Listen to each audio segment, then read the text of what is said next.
Bienvenue dans Un autre monde, des voix pour ouvrir les yeux, le podcast d'Emmaüs. Je suis Pina Wood et je serai votre voix vaisseau pour cette traversée. Emmaüs, c'est 70 ans de lutte contre la précarité. Et aujourd'hui alors, comment, où et qui? Vous êtes prêts? Allez hop, en avant. Le commencement de tout, c'est d'avoir les yeux ouverts, d'être conscient de la réalité au milieu de laquelle on est situé. Il n'y a pas d'innovation s'il n'y a pas de collectif. La rentabilité efface l'individu souvent. En fait, c'est super parce qu'il y a du sens. Pour moi, c'est vraiment l'humain qui est au cœur de tous ces projets, de tout le projet Emmaüs. Ces voix que vous entendez sont celles de personnes comme vous et moi qui un jour ont décidé de participer à notre histoire collective, de s'engager pour l'humain, de créer un monde plus juste et solidaire. Cette nécessité d'agir, elle naît partout, elle est urgente et elle existe depuis toujours. Pourtant, il aura fallu un soir d'hiver pour que certains ouvrent les yeux sur ces êtres humains qui vivent dehors, dans le froid et le rejet de la société. Depuis plus de 70 ans, la précarité gagne du terrain et touche des personnes au parcours de vie différents et toujours singuliers. Et c'est d'autant plus vrai aujourd'hui. Mais si on regardait de l'autre côté du miroir, j'ai choisi de vous parler de l'appel du 1er février 1954, quand l'abbé Pierre a entraîné avec lui des forces, des cœurs, des intelligences et des sensibilités. Cette dynamique est toujours présente aujourd'hui au sein d'Emmaüs.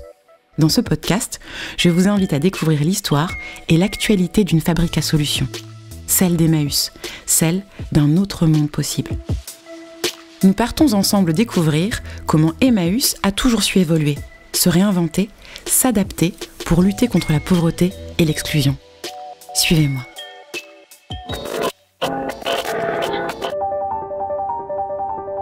Dans cet épisode, nous allons découvrir l'accueil digne et la vie en communauté à Toulouse. Le travail du bois pour favoriser la réinsertion des détenus dans une prison alsacienne. L'usage du beau comme levier de l'estime de soi au sein du studio de design Emmaüs. Explorons tout cela ensemble pour mieux comprendre l'origine d'Emmaüs et sa spécificité. Écoutons Axelle Brodier, historienne et experte de la pauvreté et de la précarité. Une des grandes forces d'Emmaüs, c'est son inventivité. Ça a été d'abord la réinvention de la vieille utopie communautaire. On connaît l'histoire. En 1949, l'abbé Pierre accueille un ancien bagnard suicidaire. On est en contexte d'immense crise du logement. Et il lui redonne une raison de vivre en lui permettant d'aider les autres, les familles sans logis, comme celles qui se retrouvent sur le trottoir à quelques pas de chez lui à la veille de Noël. La communauté, c'est un accueil de compagnons et de compagnes avec 3 principes. L'accueil inconditionnel, tirer ses revenus et sa dignité de son travail et former une communauté de vie. Et l'originalité, presque la magie de ce modèle communautaire, c'est que celui qui est cassé par la vie se retape en retapant des objets, celui qui n'a plus rien se retrouve en situation de donner, et celui qui ne se sent plus bon à rien retrouve une utilité économique et sociale. C'est un modèle original parce qu'il brise la charité verticale et binaire, celui qui donne est toujours supérieur à celui qui reçoit, en instaurant un système horizontal et circulaire où des bénévoles aident des compagnons à aider des familles démunies. C'est un modèle qui est aussi écologique parce qu'il repose sur le recyclage et la restauration d'une seconde vie aux objets, et c'est un modèle enfin qui participe pleinement de l'économie sociale et solidaire parce que la production de richesse et de valeur est centrée non pas sur le profit, mais sur l'individu.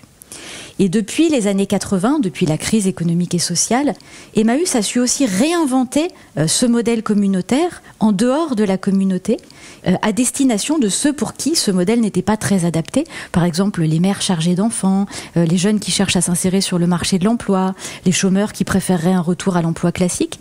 Et donc, depuis le début des années 80, les communautés ont peu à peu pris le tournant de l'insertion par l'activité économique et ont même largement contribué à le développer en France. Cette lutte pour les exclus, pour que nous soyons ensemble et dignes sur le chemin de la vie, elle a besoin de choses simples et évidentes. Un sens pour exister, un bien-être pour vivre et un chez-soi pour habiter. C'est possible et plus simple qu'il n'y paraît. Ce n'est pas qu'une utopie. Notre voyage commence dans la région de Toulouse, sur des territoires inhabités jusqu'à présent, où tout était à imaginer. Edwige, assistante sociale au sein de la structure, nous explique ce modèle communautaire. Je suis Edwige, je suis assistante sociale à la communauté Emmaüs depuis 2007. Pour moi, la communauté, alors celle de Toulouse, mais enfin c'est un lieu où peuvent arriver toutes les personnes qui ne trouvent pas de place sur l'extérieur, sur les structures, qui à un moment donné ont besoin d'un accueil. Et souvent, c'est l'une des dernières portes qui s'ouvrent parce qu'on n'a pas de contrat d'hébergement, parce qu'on n'a pas de critères d'accès, avec ou sans papier, avec des multi-problématiques ou pas. Les gens, ils sont accueillis, ils ont une place. Donc pour moi, ça fait un peu refuge. On n'a pas de financement qui devienne dégressif avec le temps quand les personnes restent trop longtemps. Donc ça nous permet d'être sur leur temporalité et de leur proposer l'accompagnement qu'ils souhaitent. Vous avez peut-être déjà acheté une fripe ou une assiette qui ravivait des souvenirs d'enfance dans un Emmaüs. Derrière cet achat, ce sont des compagnes et des compagnons. Ils et elles récupèrent, trient, mettent en valeur et vendent des objets qui ne sont plus désirés pour financer la vie et l'accueil des personnes dans la communauté. Sylvie Monnier, responsable du site d'Escale 15, nous emmène faire le tour de cet immense site. Alors, il y a le coussin marron et il est à côté, à gauche. Alors, je m'appelle Sylvie et donc je suis responsable de la communauté. Ça fait 17 ans que je suis salariée de l'association Emmaüs Toulouse. Puis petit à petit, je suis devenue responsable sur le site d'Escale 15. Ça, c'est les meubles. Salut. Salut. Bonjour. On a essayé de faire un bric-à-brac avec des couleurs. Alors ça, c'est le nom qu'on donne au magasin, en fait. Au magasin de vente, bric-à-brac, ouais.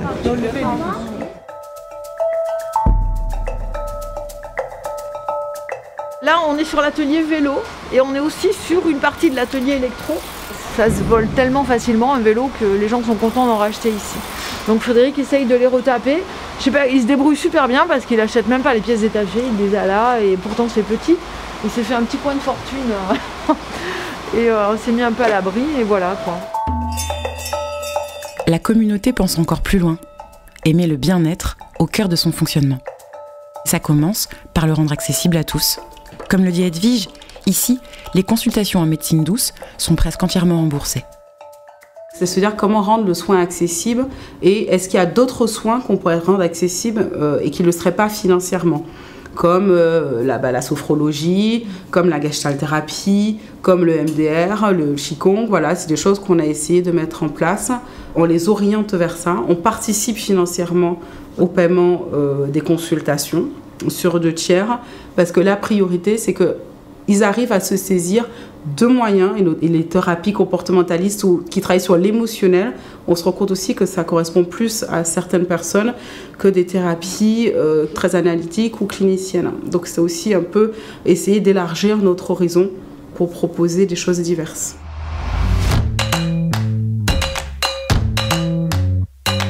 Moi c'est Benoît, je suis le responsable du site d'Emmaüs La Barthe-sur-Lèze, un des 3 sites de la communauté Emmaüs de Toulouse. Les premiers succès du modèle de la communauté ont permis d'aller encore plus loin. Cette activité de revente et de réemploi permet de donner une seconde vie à des objets, mais aussi une seconde chance à l'humain. C'est un peu ça, la caractéristique d'une communauté. Venez avec moi, on se dirige avec Benoît dans un endroit bien particulier. Ça, par exemple, c'est du contreplaqué 18 mm qui a été récupéré au parc des Expos. C'était vissé sur le mur et sur les panneaux de contreplaqué, il y avait tout ce tissu noir sur des centaines et des centaines de mètres tout autour du parc des Expos. Le parc des Expos, c'était 3 ou 4 bâtiments de 5000 m². Et c'est du tissu acoustique noir qu'on peut utiliser dans les théâtres pour faire des scènes ou des choses comme ça. On l'a stocké ici pour le revendre. Un cinéma qui est en train de se créer, un cinéma associatif à Toulouse qui est intéressé pour nous en acheter. Et donc c'est comment, par le démantèlement de certains endroits, on arrive aussi à avoir des possibilités d'alimenter la matériothèque.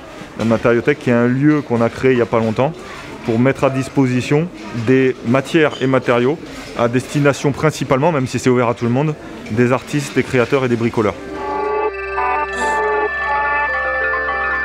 Je m'appelle Bertrand, je suis compagnon référent ici depuis 2 ans et demi maintenant, et je suis sur la communauté depuis 3 ans. C'est toute une chaîne, hein. C'est comme un organisme qui digère les choses, une communauté Emmaüs. Il y a d'abord les camions qui vont récolter, ou les particuliers qui amènent directement leurs dons. Il y a un premier tri qui est fait, un deuxième tri qui est fait. Bon, maintenant, c'est l'équivalent d'un troisième tri, un troisième filtre qu'on a rajouté dessus pour pouvoir l'alimenter, quoi. Donc c'est comment nous, on arrive à le faire en réemploi, et que finalement, celui qui vient acheter comme ça, il puisse savoir que ça permet de financer nos logements. Ça permet de financer la vie dans la communauté de 80 personnes, que ça permet de financer quelque chose qui a du sens.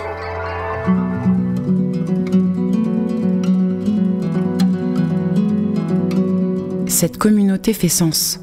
Elle est autonome, elle est indépendante, elle fait partie de l'économie française et de la société. On l'associe souvent à la notion de réinsertion. Mais, comme vous avez pu le comprendre, ses compagnes et ses compagnons sont déjà réinsérés dans la société. Ils en sont pleinement acteurs et actrices. D'autres personnes n'ont pas cette liberté. Elles ont fait des erreurs de parcours, ont été cassées par la vie. Je vous parle de celles qui sont en prison. Dans notre pays, parler du milieu carcéral est souvent tabou.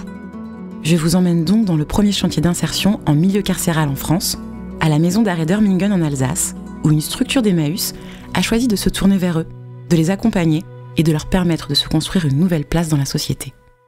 Régis Schmitt, directeur de l'atelier, responsable local du travail. Donc on est le centre de détention de Örmingen, sur la zone industrielle, l'atelier principal du travail pénitentiaire.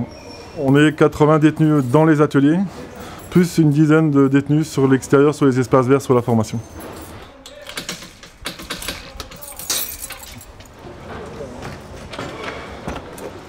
Derrière vous avez M. Langlois, directeur adjoint. Je suis le directeur adjoint de l'établissement, ça fait 2 ans que je suis en poste ici. Quand je suis arrivé ici, j'ai découvert effectivement l'activité de travail qui avait une dimension assez inhabituelle dans un établissement pénitentiaire. On a une capacité d'emploi de pratiquement 75% des personnes détenues, ce qui est assez effectivement exceptionnel, et ce qui nous permet, nous, à l'établissement, de pouvoir, en lien avec les personnes détenues et les services, d'établir des parcours d'exécution de peine. C'est à partir d'un diagnostic sur la personne détenue, de convenir de ce qui lui manque, ou de ce qui est fragile, et autour du travail, de construire ou de reconstruire un savoir-être et un savoir-faire qui sont essentiels pour préparer l'insertion ou la réinsertion. L'atelier Emmaüs, très concrètement, met à disposition des personnes détenues un livret de compétences quand il arrive dans la structure, et ça indique exactement ce parcours de détention. Qu'est-ce que je sais faire, qu'est-ce que j'acquiers, qu'est-ce que je développe. Et c'est ça qui permet, in fine, au juge d'application des peines de pouvoir poser un avis ou l'obtention d'une aménagement de peine. Des sas, des portiques de sécurité, des surveillants. C'est le quotidien de dizaines d'hommes qui travaillent dans ces espaces cloisonnés. Au loin, entre des piles de meubles et des planches de bois, on distingue les lettres d'Emmaüs Inside, l'atelier bois. Là, je suis en train de rénover une armoire. Et bon, il m'a dit fais ce que tu veux et je la peins, quoi. Je lui donne un style, quoi. D'abord il faut la poncer, il faut poncer à l'intérieur, faut tout, faut que ce soit bien net, quoi, comme ça là. Et après on peut soit l'huiler, soit mettre une teinture, soit la peindre. On leur donne une deuxième vie à ces meubles. C'est ça qui me plaît, quoi. Je suis Christian Plat, et donc j'ai pu rejoindre Emmaüs il y a 1 an et demi, et je me suis retrouvé donc à la tête, à la responsabilité d'un atelier de 8 à 10 opérateurs. Ici, quand on a fermé la porte, quand vous êtes dans ces murs, vous êtes des opérateurs, des salariés Emmaüs. Là, on n'est pas dans de la menuiserie ou de l'ébénisterie, on est dans de la rénovation de meubles. On récupère des meubles chez les particuliers, ils sont triés au centre, et après moi on m'en envoie une partie, et de cette partie là on va la travailler. Donc moi c'est mon outil éducatif, etc. pour les amener à retrouver de la rigueur, à venir travailler le matin, à utiliser leurs doigts, à recomprendre que mais oui, je sais utiliser une visseuse, ah mais oui, je suis capable de me faire une petite création.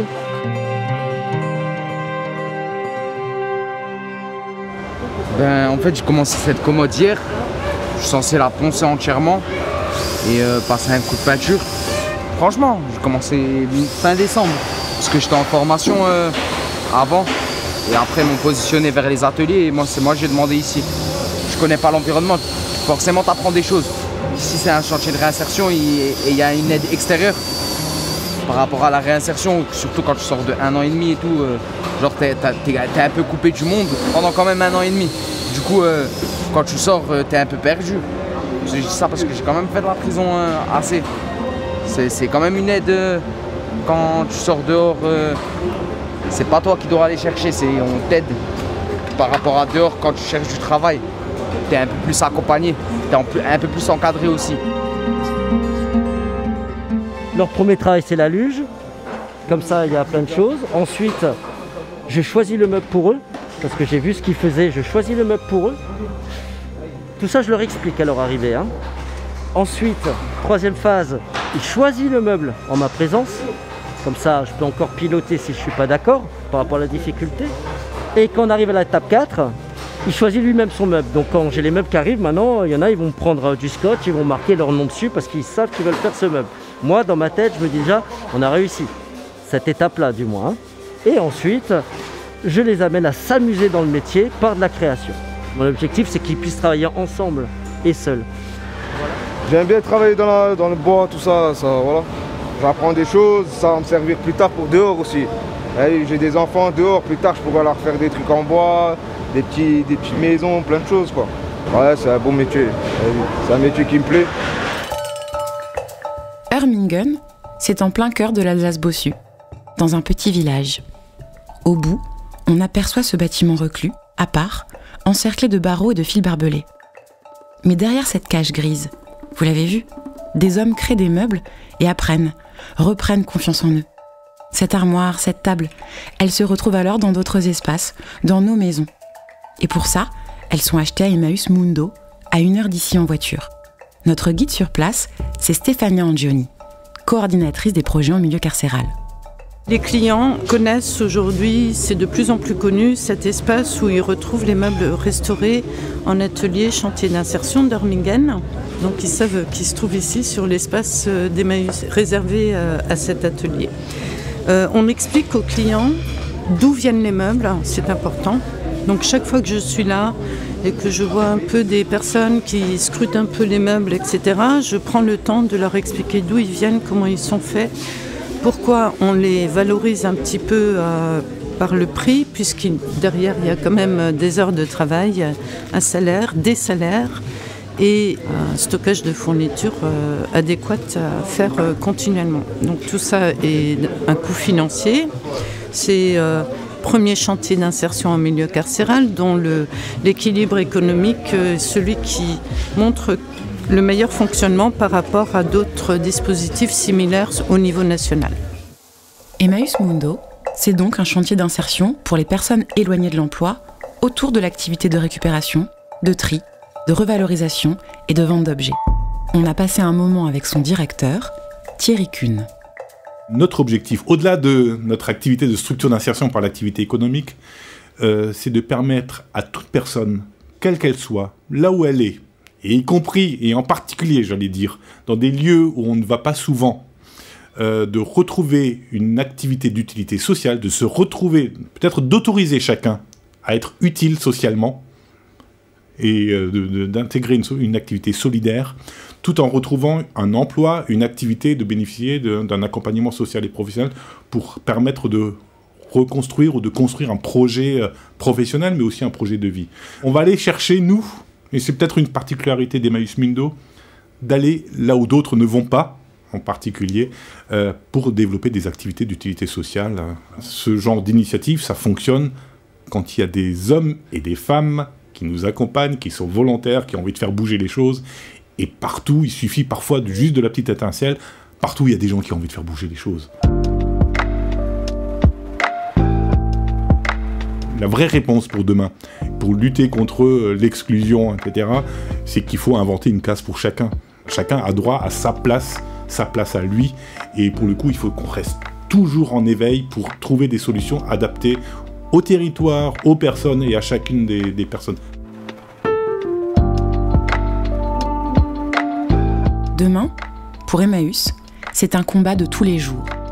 Le mouvement de l'abbé Pierre continue de lutter contre l'exclusion en inventant de nouvelles réponses. L'art en fait partie. créer du beau dans chacun de nos actes, de nos pensées et de nos objets. Faire du beau pour faire du bien, c'est l'ambition de Studio Emmaüs. La mienne aussi. Je m'appelle Raoul Blanco, je suis bolivien. J'ai habité en Argentine 27 années. Après, je suis arrivé en France parce que je me marie avec une femme. Le travail, la première fois, c'est difficile pour la langue. La première fois, je ne parlais pas français. Je me trompais, parce que m'envoyais à un magasin et est parti à l'autre. Je m'appelle Eugénie et je suis chef de projet pour Emmaüs Alternative depuis maintenant presque 4 ans. Le studio Emmaüs, c'est un regroupement de créateurs au sein du mouvement Emmaüs. Pour l'instant, on a 3 membres, les recréateurs de Emmaüs Défi, Atelier Emmaüs qui est à Lyon et les résilientes au sein d'Emmaüs Alternative. On se regroupe tous autour de la même mission qui a 3 pieds en fait, qui est une mission sociale, d'accompagner les personnes qui sont au sein de ces ateliers vers une insertion durable dans l'emploi, que ce soit à travers la formation pour Atelier Emmaüs, que ce soit à travers un accompagnement vraiment dans l'insertion professionnelle pour Emmaüs Défi et Emmaüs Alternative.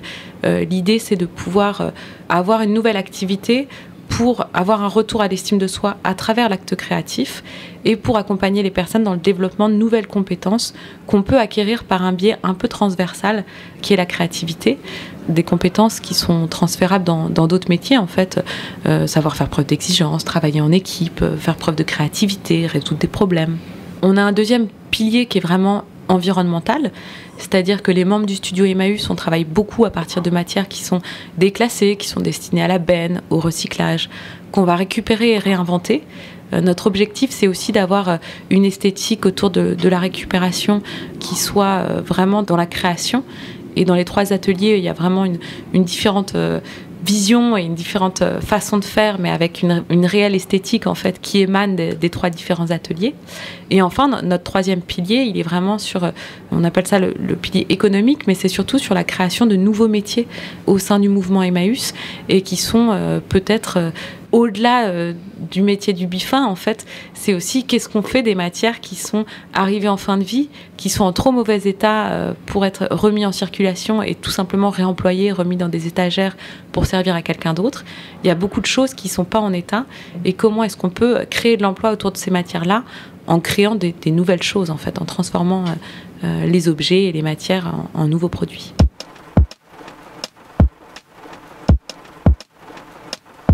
Je connais beaucoup de choses, parce que je connais, après que j'ai travaillé en Argentine, j'ai fabriqué vêtements. Il y avait une grosse entreprise en Argentine avec plusieurs magasins. Pantalons, chemises, shorts, etc. Tout. Ce n'est pas une nouvelle chose pour moi. Et la couture m'a aidé beaucoup. La première fois que j'arrivais, j'ai fait la coussin. Ouais. Et après, Eugénie me dit, si vous pouvez faire le pull. Et elle le fait, et après, il m'a dit, waouh, c'est bien, vous pouvez faire 1000, me dit. C'est vraiment une technique d'aller-retour, c'est-à-dire que l'atelier, il s'adapte plutôt au savoir-faire des personnes qui arrivent au sein de l'atelier. Donc quand Raoul est arrivé, c'est vrai qu'on a commencé à tester les techniques à la machine, de voir les patchwork. Et c'est comme ça que les idées naissent, en fait, de dire, ah bah tiens, à partir du coussin qu'il a fabriqué, finalement, on décale cette technique sur une série de pulls. Et ça donne des choses intéressantes. C'est vraiment dans l'échange, dans la discussion, qu'on va créer les collections.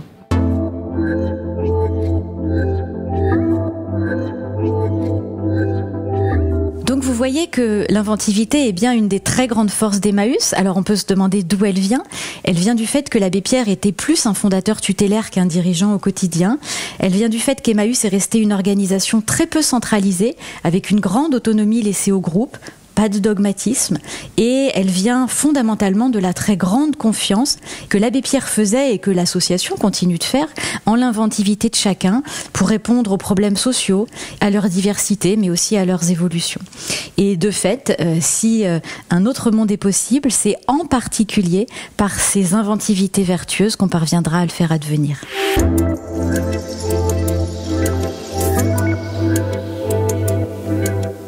Cet autre monde, plus juste, plus inclusif, plus solidaire, plus respectueux de la planète, il est possible.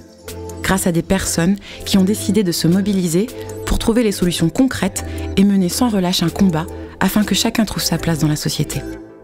Cet appel d'hiver, lancé par l'abbé Pierre il y a plus de 70 ans, et le formidable élan de solidarité qui l'a suivi, continue de résonner aujourd'hui. Ma voix vaisseau est arrivée à destination. Je vous laisse avec une phrase du poète Robert Filliou. L'art, c'est ce qui rend la vie plus intéressante que l'art.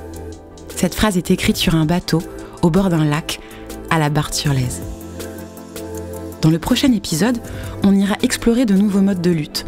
Une ferme dans le nord de la France. Nouvelle précarité, nouvelles personnes en détresse, nouveau challenge pour Emmaüs. Si vous avez apprécié ce podcast et que la connexion à de nouvelles galaxies vous interpelle, n'hésitez pas à nous suivre et à nous partager.